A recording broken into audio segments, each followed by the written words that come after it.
ಇನ್ನು ಕೆಲವೇ ಕ್ಷಣಗಳಲ್ಲಿ ಕಾಂಗ್ರೆಸ್ಸಿನ ಮುಖಂಡ ವಿನಯ್ ಕುಲಕರ್ಣಿ ರಿಲೀಸ್ ಆಗ್ತಾರೆ. ಯಾಕೆಂತಂದರೆ ಪರಪ್ಪನ ಅಗ್ರಹಾರಕ್ಕೆ ಈಗ ಆಲ್ರೆಡಿ ತಲುಪಿದೆ ಕೋರ್ಟಿನ ಕಾಪಿ ಅನ್ನುವಂಥದ್ದು. ಇವತ್ತು ವಿನಯ್ ಕುಲಕರ್ಣಿ ಅವರಿಗೆ ಜಾಮೀನು ಸಿಕ್ತು.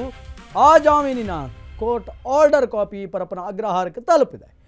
ಕೆಲವೇ ಕ್ಷಣಗಳಲ್ಲಿ ವಿನಯ್ ಕುಲಕರ್ಣಿ ರಿಲೀಸ್. ಪರಪ್ಪನ ಅಗ್ರಹಾರವನ್ನು ತಲುಪಿದೆ ಕೋರ್ಟಿನ ಬೇಲ್ ಆರ್ಡರ್ ಕಾಪಿ. ಪರಪ್ಪನ ಅಗ್ರಹಾರದಲ್ಲಿ ವಿನಯ್ ಕುಲಕರ್ಣಿಗೆ ರೈಟ್ ನಾವೀಗ ಸಿಕ್ಕಾಪಟ್ಟೆ ಖುಷಿಯೋ ಖುಷಿ. ಶಿಕ್ಷೆಗೆ ತಡೆ ಆದೇಶದ ಬೆನ್ನಲ್ಲೇ ಈಗ ವಿನಯ್ ಕುಲಕರ್ಣಿ ಸಂಭ್ರಮದಲ್ಲಿ ಮುಳುಗಿದ್ದಾರೆ. 106 ದಿನಗಳಿಂದ ಜೈಲಲ್ಲೇ ಇದ್ದಂತಹ ವಿನಯ್ ಕುಲಕರ್ಣಿ 106 ದಿನಗಳಿಂದ ಇದ್ದರು. ಇವತ್ತು ರಿಲೀಫ್ ಸಿಕ್ಕಂತಹ ಬೆನ್ನಲ್ಲಿಯೇ ಜೈಲಿನ ಬ್ಯಾರಕ್ನಲ್ಲಿ ಸಂತಸ ಸಂಭ್ರಮ ಮನೆ ಮಾಡಿದೆ ವಿನಯ್ ಕುಲಕರ್ಣಿಗೆ. ವಿಷಯ ತಿಳಿದು ವಿನಯ್ ಕುಲಕರ್ಣಿ ಆನಂದ ಬಾಷ್ಪವನ್ನು ಹಾಕಿದ್ದಾರೆ ಅನ್ನುವಂತಹ ಮಾಹಿತಿ ಕೇಳಿಬರ್ತಾ ಇದೆ. ಕೆಲ ಹೊತ್ತು ವಿನಯ್ ಕುಲಕರ್ಣಿ ಬಾಯಿಂದ ಮಾತೇ ಹೊರಡಲಿಲ್ಲವಂತೆ. ಕೊನೆಗೂ ನನಗೆ ನ್ಯಾಯ ಸಿಕ್ತು ಅಂತ ಕುಲಕರ್ಣಿ ಉದ್ಗಾರವನ್ನು ತೆಗೆದಿದ್ದಾರೆ. ವಿನಯ್ ಕುಲಕರ್ಣಿ ಉದ್ಗಾರವನ್ನು ತೆಗೆದಿದ್ದಾರೆ. ಬೆಳಗ್ಗೆ ತೀರ್ಪು ಬಂದ ಕಾರಣಕ್ಕೆ ಕೆಲವೇ ಕ್ಷಣಗಳಲ್ಲಿ ಈಗ ವಿನಯ್ ಕುಲಕರ್ಣಿ ರಿಲೀಸ್ ಆಗ್ತಾರೆ. ಕಾಪಿ ಸಿಕ್ಕ ಹಿನ್ನೆಲೆಯೇ ವಿನಯ್ ಕುಲಕರ್ಣಿ ರಿಲೀಸ್ ಆಗ್ತಾರೆ. ಒಬ್ಬ ಆರೋಪಿ ಜೈಲಿನಿಂದ ಬಿಡುಗಡೆ ಆಗಬೇಕು ಅಂತಂದರೆ ಒಂದಿಷ್ಟು ಪ್ರೊಸೀಜರ್ಸ್ಗಳಿರುತ್ತೆ. ಅದೆಲ್ಲವೂ ಆದ ನಂತರ ಆತನನ್ನು ಜೈಲಿನ ಬ್ಯಾರಕ್ಕಿನಿಂದ ಹೊರಗಡೆ ಕಳಿಸಲಾಗುತ್ತೆ. Same thing has going to happen in a Vinay Kulkarni case. Vinay Kulkarni ಅವರಿಗೆ ಬೇಲ್ ಸಿಕ್ಕಿದೆ.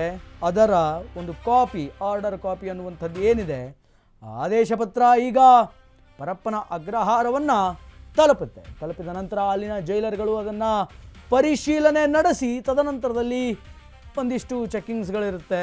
ಅದನ್ನೆಲ್ಲವನ್ನು ಮಾಡಿ ಅವರಿಗೆ ಸಂಬಂಧಪಟ್ಟಂತಹ ಒಂದಿಷ್ಟು ವಸ್ತುಗಳು ಏನಾದರೂ ಇದ್ದರೆ ಅವರಿಗೆ ಕೊಟ್ಟು ಅವರನ್ನು ಜೈಲಿನ ಬ್ಯಾರಕ್ನಿಂದ ಹೊರಗಡೆ ಕಳಿಸುವಂತಹ ಕೆಲಸವನ್ನು ಮಾಡ್ತಾರೆ. ಒಂದಲ್ಲ ಎರಡಲ್ಲ, ಸತತ 106 ದಿನಗಳಿಂದ ಪರಪ್ಪನ ಅಗ್ರಹಾರದ ವಾಸಿಯಾಗಿದ್ದರು ವಿನಯ್ ಕುಲಕರ್ಣಿ ಅವರು. ಈಗ ಆ ಸೆರೆವಾಸಕ್ಕೆ ಬ್ರೇಕ್ ಬಿದ್ದಿದೆ. ಬೆಳಗ್ಗೆಯೇ ತೀರ್ಪು ಬಂದ ಕ್ಷಣವೇ ವಿನಯ್ ಕುಲಕರ್ಣಿ ಅವರ ಸಂತಸಕ್ಕೆ, ಆನಂದಕ್ಕೆ ಭಾರವೇ ಇರದಂತಾಗಿತ್ತು. ಸೊ ವಿನಯ್ ಕುಲಕರ್ಣಿ ಅವರು ಇನ್ನೇನು ಕೆಲವೇ ಕ್ಷಣಗಳಲ್ಲಿ ಪರಪ್ಪನ ಅಗ್ರಹಾರದಿಂದ ರಿಲೀಸ್ ಆಗ್ತಾರೆ. ಪರಪ್ಪನ ಅಗ್ರಹಾರದ ಬಾಗಿಲನ್ನು ತಲುಪಿದೆ ಈಗ ಕೋರ್ಟಿನ ಆರ್ಡರ್ ಕಾಪಿ.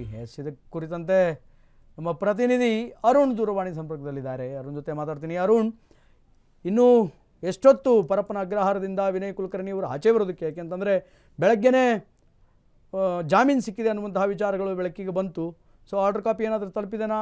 ಇನ್ನು ಯಾವಾಗ ರಿಲೀಸ್ ಆಗ್ತಾರೆ ಅಂತ?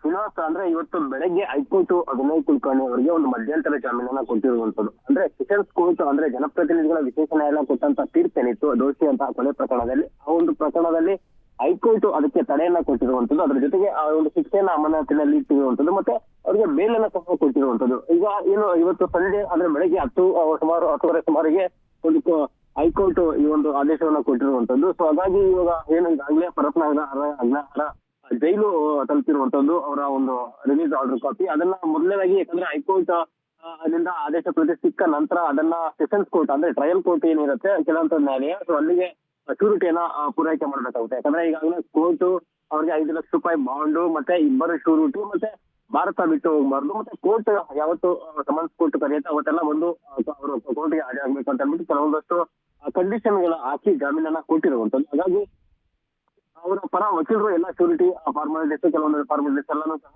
ಇವತ್ತು ನ್ಯಾಯಾಲಯದಲ್ಲಿ ಮುಗಿಸಿರುವಂತದ್ದು. ಸಂಜೆ ಅದರ ಆದೇಶ ಪ್ರತಿಯೊಂದು ಜೈಲು ಅಧಿಕಾರಿಗಳಿಗೆ ತಲುಪಿದೆ. ಈಗಾಗಲೇ ತಲುಪಿದ ನಂತರ ಕೆಲವೊಂದಷ್ಟು ಫಾರ್ಮಾಲಿಟೀಸ್ ಅನ್ನ ಚೆಕ್ ಮಾಡಬೇಕಾಗುತ್ತೆ. ಯಾಕಂದ್ರೆ ಅದರ ಆದೇಶ ಪ್ರತಿ ಒರಿಜಿನಲ್ ಇದೆಯಾ ಅಥವಾ ಡೂಪ್ಲಿಕೇಟ್ ಇದೆಯಾ ಮತ್ತೆ ಏನಂತ ಎಲ್ಲವನ್ನು ಸಹ ಒಂದು ಕ್ರಾಸ್ ವೆರಿಫೈ ಮಾಡಿಕೊಂಡು ಮತ್ತೆ ಕೆಲವೊಂದಷ್ಟು ಫಾರ್ಮಾಲಿಟೀಸ್ ಮುಗಿಸ್ಕೊಂಡು ಅವರು ಇನ್ನೇನು ಕೆಲವೇ ಒಂದು ಅರ್ಧ ಗಂಟೆ ಅಥವಾ 45 ನಿಮಿಷದಲ್ಲಿ ಅವರು ಪರಪ್ಪನ ಅಗ್ರಹಾರದಿಂದ ರಿಲೀಸ್ ಆಗುವಂತದ್ದು. ಶ್ರೀನಿವಾಸ್, ಓಕೆ, ಧನ್ಯವಾದಗಳು ಅರುಣ್ ನಿಮ್ಮೆಲ್ಲ ಮಾಹಿತಿಗಾಗಿ.